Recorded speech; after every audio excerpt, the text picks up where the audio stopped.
Hello everyone, आज हम बात करेंगे जैनिज्म के बारे में। तो सबसे पहले आता है कि जैनिज्म की शुरुआत किसने करी। तो जैनिज्म की शुरुआत करी थी ऋषभ देव जी ने।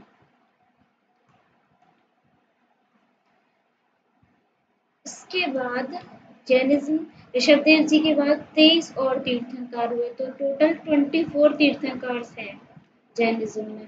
ऋषभ देव जी के सिंबल को हम मानते हैं बुल।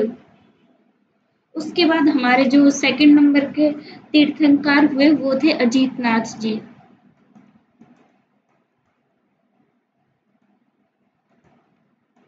इनका सिंबल कहलाता है एलिफेंट। होता है इनका सिंबल। इसके बाद हमारे पास है हमारे 22 नंबर के तीर्थंकर। 22 नंबर के तीर्थंकर हैं हमारे नेमिनाथ जी।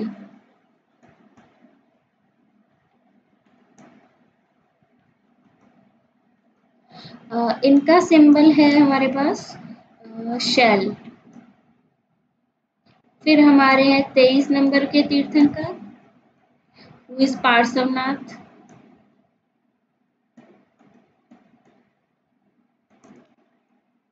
और इनका सिंबल हम मानते हैं स्नेक या फिर सरपेंट।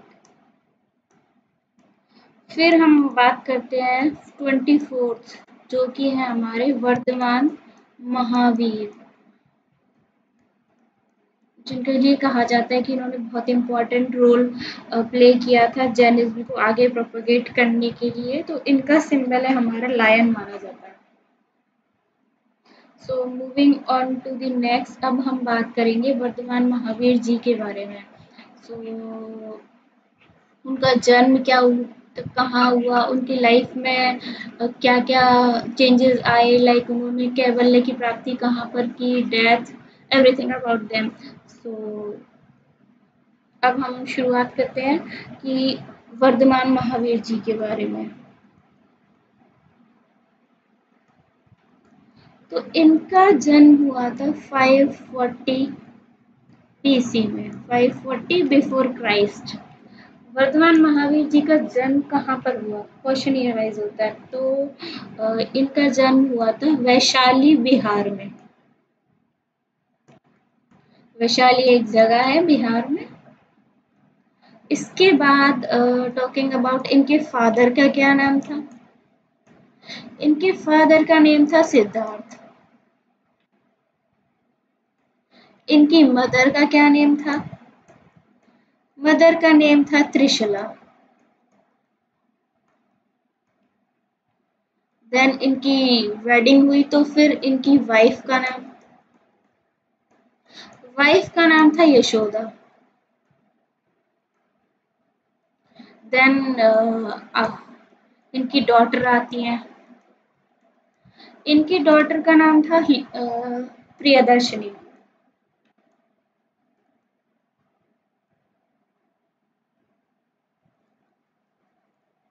ओके, सो ये तो इम्पोर्टेंट लोग थे जो उनकी पर्सनल लाइफ से एसोसिएटेड थे।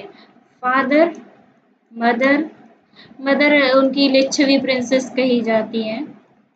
और फादर थे वो जनातिक जनात्रिक क्लान से बिलोंग करते थे।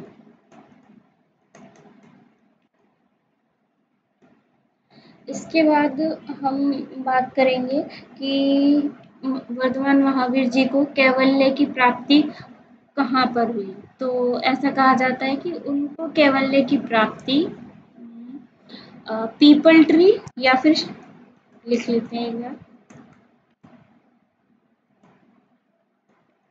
शाल ट्री भी कहते हैं उसको, या पीपल ट्री।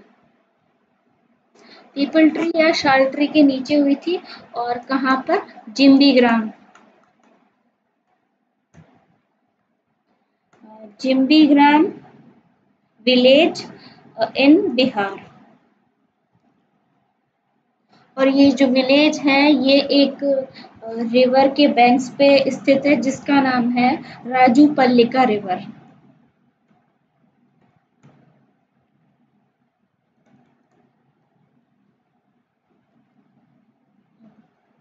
सॉरी, राजूपल्लिका रिवर के बैंक्स पे ये जिम्बीग्राम स्थित है। जिम्बीग्राम कहाँ पर है? बिहार में। सो यहाँ पर इनको कैवल्य की प्राप्ति हुई। कैवल्य की प्राप्ति हुई तो इनके सबसे पहले डिसिपल कौन बने? सो इनके फर्स्ट डिसिपल थे जमाली, जो कि कहा जाता है इनके सन इन लॉ भी थे। और जब कैवल्य की प्राप्ति हुई तो इनको नाम तो बाद में हुआ था वर्धमान महावीर, लेकिन इनका ओरिजिनल नेम जो हम कहते हैं वो टाइटल जो था इनका अरिहंत था। अरिहंत। और फिर हम बात करें इनकी डेथ की, तो इनकी डेथ हुई पावापुरी पटना में। पावापुरी पटना, पटना के अंदर एक जगह है। और किस ईयर में हुई थी? 468 बीसी। 540 बीसी में ये बॉर्न हुए, 480 बीसी में इनकी डेथ हो गई। सो टोटल 72 ईयर्स का लाइफ स्पेन था इनका। So, अब हम बात करते हैं कि इन्होंने मतलब जैनिज्म में टीचिंग्स कौन कौन सी होती हैं।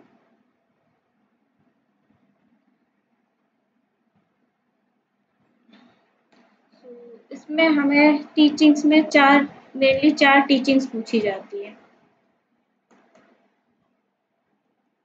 जैनिज्म। सबसे पहले हम बात करते हैं अहिंसा की। अहिंसा यानी कि नॉन इंजरी, कोई भी हिंसा नहीं करेगा। मतलब किसी भी फोर्सफुली किसी को मारना या फिर इन सब चीज़ों में कोई भी इन्वॉल्व नहीं होगा।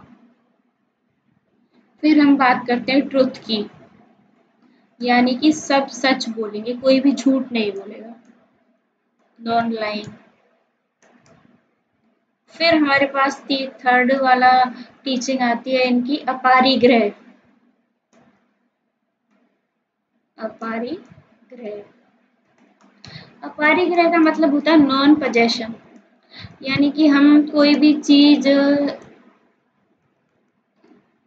पजेस नहीं करेंगे या फिर किसी भी चीज को मतलब एक मटेरियलिस्टिक चीजों के लिए लोगों के अंदर वो रहता है कि यार हमें ये रखना है, हमें वो लेना चाहिए, तो ऐसा कुछ भी नहीं होगा। ये हमारा है, वो तुम्हारा है। हम हर कोई भी हमारा, हम किसी भी चीज को पजेस नहीं करेंगे। अपारिग्रह। फिर हमारे पास आता है असत्य।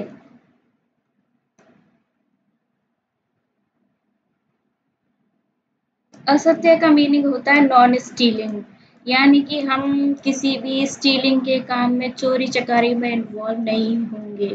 और ये तो इसका लिटरल मीनिंग है। और आप डेप्थ में जाकर भी और बहुत सारी चीज़ें इसके अंदर आती हैं। फिर हमारे पास एक और है इसमें, फिफ्थ नंबर पे है ब्रह्मचर्य, जो कि वर्धमान महावीर जी ने दिया था कि जैनिज्म हम ब्रह्मचर्य का पालन करेंगे। ये one of the toughest teachings में से एक था। इसको दिया था वर्धमान महावीर, जिसकी वजह से ऐसा कहा जाता है कि लोग कम मतलब जैनिज्म उतना प्रोपोगेट नहीं हो पाया,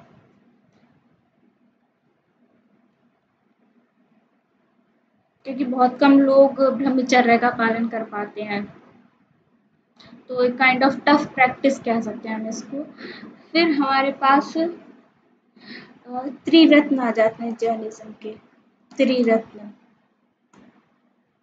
त्रिरत्न ऑफ जैनिज्म। अब वो त्रिरत्न कौन कौन से? सबसे पहले हमारे पास है राइट फेथ, यानी कि सम्यक विश्वास।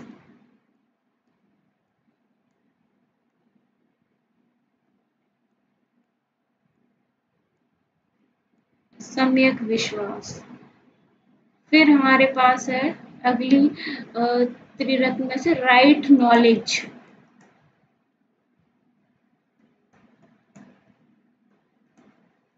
राइट नॉलेज भी है, यानी कि सम्यक ज्ञान।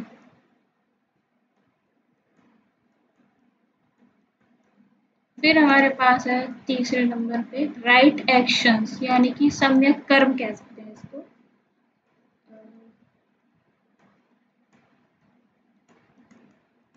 तो ये तो हो गए हमारे त्रिरत्न जैनिज्म के। क्या हुए? Right faith, right knowledge and right actions.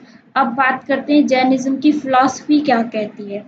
उसमें हमारे पास सबसे पहले पॉइंट आता है कि जो जैनिज्म है वो गॉड के एग्जिस्टेंस पे बिलीव नहीं करते।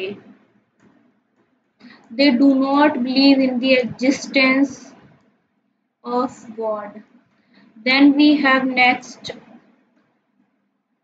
ये लोग यूनिवर्सल ब्रदरहुड,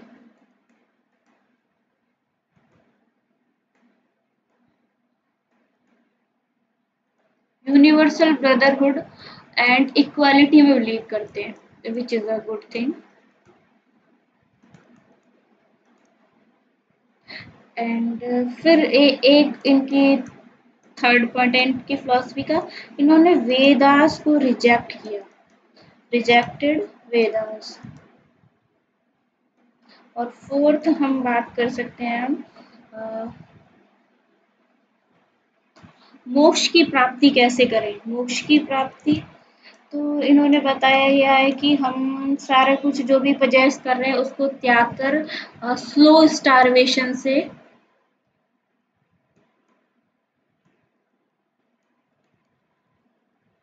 डेथ पाके हम मोक्ष की प्राप्ति कर सकते हैं। तो अब बात करते हैं जैनिज्म में कौन कौन से लिटरेचर हैं।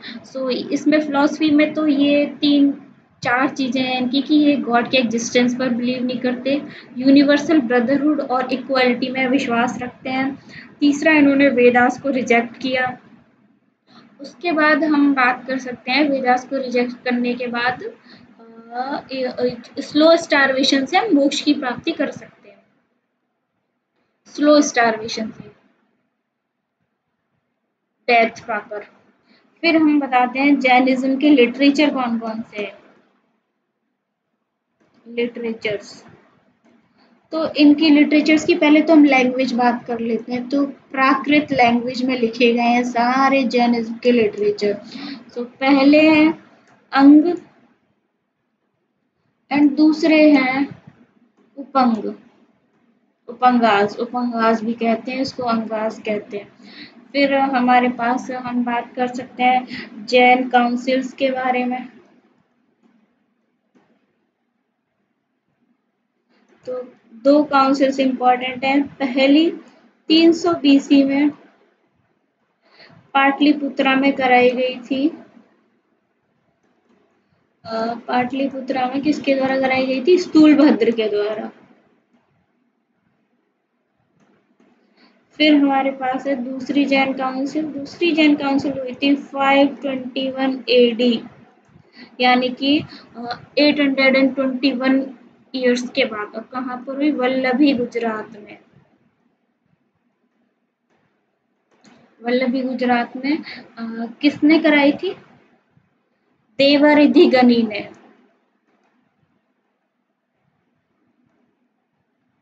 देवरिधि गनी ने। इसके बाद हम एक पॉइंट और रह जाता है कि जैनिज्म के सेक्ट कौन कौन से होते हैं, इसको यही देख सकते हैं। तो सेक्ट्स एक तो हमारा होता है श्वेतांबर और दूसरा होता है हमारा दिगंबर। दिगंबर ये कुछ क्लोथ्स का भी इनका रहता है कि श्वेतांबर व्हाइट क्लोथ्स पहनते हैं, व्हाइट क्लोथ्स, और दिगंबर नेक्ड रहते हैं जनरली। तो ये था ऑल अबाउट जैनिज्म। इसके अलावा एक भी क्वेश्चन कहीं से नहीं पूछा जाता है। अपन ये सारा कर लेंगे तो मतलब एक भी क्वेश्चन नहीं रह जाएगा कि जैनिज्म में ये टॉपिक रह गया। Everything is covered here. Thank you.